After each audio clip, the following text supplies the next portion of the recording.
আপনার পরিবারে কি আপনি ছাড়া আর কেউ উপার্জন করার না, নেই? আমার আর কেউ নাই এখানে। উঠতে তুকতে আনি এই খাই এই। তো দর্শক, আমরা তাকে সাহায্য করার জন্য তার নাম্বারটি আমরা ভিডিওর স্ক্রিনে দিয়ে দেব এবং ডিসক্রিপশনের সাথেও দিয়ে দেব। আপনারা যারা বিত্তশালী আছেন সমাজের, তারা অবশ্যই তাকে সহযোগিতা করে তার চিকিৎসায় সহযোগী হবেন। এছাড়া যারা সহযোগিতা করতে না পারবেন, অন্তত এই ভিডিওটা শেয়ার করে দেবেন। দর্শক, আসসালামু আলাইকুম, সবাইকে স্বাগত জানাচ্ছি। দর্শক, আমরা এই মুহূর্তে রয়েছি পটুয়াখালীর মহিপুর সদর ইউনিয়নের মনোহরপুর গ্রামে। আমরা এখানে এসেছি একজন দিনমজুরের বাড়িতে।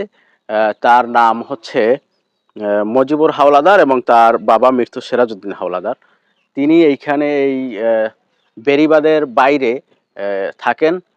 তো তিনি একজন দিনমজুর, দিন আনেন দিন খান। তো তিনি কাজ করতে গিয়ে একটি দুর্ঘটনার শিকার হয়েছেন, তার ডান হাতটা ভেঙে গিয়েছে। তো আসলে আমরা খোঁজ খবর নিয়ে যতটুকু জানলাম যে তার উন্নত চিকিৎসার দরকার, কিন্তু তিনি টাকা পয়সার অভাবে উন্নত চিকিৎসা করাতে পারছেন না। তো এজন্য আপনারা সমাজের যারা বিত্তশালী রয়েছেন, সমাজসেবক রয়েছেন, সমাজকর্মী রয়েছেন, আমরা একটু তাদের দৃষ্টি আকর্ষণ করার জন্য তাদের বাড়িতে এসেছি। একটু তার সাথে আমরা এখন কথা বলবো। আপনার নাম? আমার নাম মজিবুর হাওলাদার। তো আপনার এই যে হাত ভাঙলো কিভাবে? আমার হাত ভাঙছে লতিফপুর মজিবুরের গাছ কাটতে গেছিলাম। এইখানে ওই ঘরের উপরে ওই বন্যায় গাছ পড়ছিলে, সেই গাছ আমি কাটতে যাই টিনের উপর দিয়ে গাছ পড়ে গেছে। গাছ পড়িয়া একটা আঙ্গুল ভাঙছে আর একটা ফাট লইছে, আর গোস্ত ওখান দিয়ে এক এক কল লইয়ে গেছে, এক কল লইয়ে গেছে।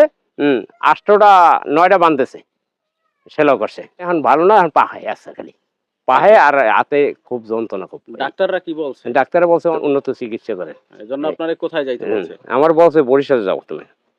হ্যাঁ, যে আপনি যাদের বাড়িতে কাজ করতে গিয়েছিলেন, হ্যাঁ। তারা কি আপনাকে কোনো ধরনের সহযোগিতা করেছে? সহযোগিতা করছে। এই আমি গাছ কাটছিলাম কন্টেকে, কতদিন কন্টেকে রাখার পর এইবারে হেরা গাছ গাছ কাটা টাটা ওই আর লগের লোকেরা কাটছে, কাটে টেটে সেবার আমার 1000 টাকা দিয়েছিল হেরা।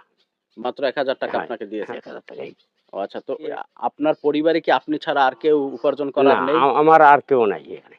আপনি উপার্জন করেন? উপার্জন করি এই উঠতে তুকতে আনি এই খাই এই। আমার আমার জায়গা জমি আর কোনো কিছু নাই। তো এখন সমাজের যারা বিত্তশালী আছে তাদের কাছে আপনার দাবি কি? আমার দাবি, আমার চিকিৎসার জন্য আমার দাবি এটু যে আমি কিভাবে আমি বরিশাল যাব, হ্যাঁ, কিভাবে সহযোগিতা করা লাগে সেটু আমার এইটু দাবি আমার। আপনার বিকাশ নাম্বার আছে? বিকাশ নাম্বার আমার আছে। তো দর্শক, আমরা তাকে সাহায্য করার জন্য তার নাম্বারটি আমরা ভিডিওর স্ক্রিনে দিয়ে দেব এবং ডিসক্রিপশনের সাথেও দিয়ে দেব। আপনারা যারা বিত্তশালী আছেন সমাজের, তারা অবশ্যই তাকে সহযোগিতা করে তার চিকিৎসায় সহযোগী হবেন। এছাড়া যারা সহযোগিতা করতে না পারবেন, অন্তত এই ভিডিওটা শেয়ার করে দেবেন, যাতে কোনো বিত্তশালীর চোখে পড়ে বা কোনো বিত্তশালীর নজরে আসে, যাতে তিনি সহযোগিতা পেতে পারেন। তো আমি আশা করছি আপনাদের সাহায্য সহযোগিতা পেয়ে তার হাতটা ভালো হবে এবং তার পরিবারের যে ভরণ পোষণের ব্যবস্থা তিনি আবার করতে পারবেন এবং তিনি আবার কাজ করে তার পরিবারকে পরিচালনা করতে পারবেন। তো দর্শক, আমাদের সাথে মহিপুরের একটি স্বেচ্ছাসেবী সংগঠন, মানবিক সমাজসেবা সংগঠনের সাবেক সভাপতি ক্ষুদে বিজ্ঞানী মাহবুবুর রহমান শাওন আমাদের সাথে যুক্ত রয়েছেন। তার কাছ থেকেও আমরা একটু বিস্তারিত জানতে চাইবো যে তার চিকিৎসার জন্য কত টাকা, আনুমানিক কত টাকা লাগতে পারে, এগুলো আমরা আপনাদেরকে বিস্তারিত জানানোর চেষ্টা করব। দিনমজুর মজিবুর, তার আসলে হাতের এখন বর্তমান পজিশন কি এবং আসলে তার এই চিকিৎসায় কত টাকা ব্যয় হতে পারে? হ্যাঁ, আসলে কি উনি খুবই গরিব একজন অসহায় মানুষ, দিন মজুর, একেবারে দিন মজুর, দিন আনে দিন খায়।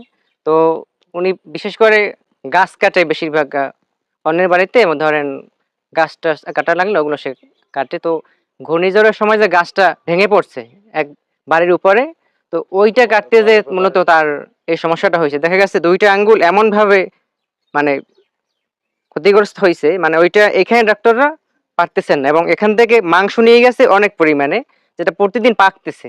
হ্যাঁ, যেটা মানে মানে বলতে গেলে প্রত্যেকদিন এটা খুলে তারপর কিন্তু ক্লিন করা দরকার। তাতে কিন্তু অর্থের প্রয়োজন আছে, সেই অর্থ কিন্তু তার কিন্তু নেই। হ্যাঁ, এবং এখানে ডাক্তাররা বলছেন যে এখানে এর চিকিৎসা আসলে সম্ভব নয়।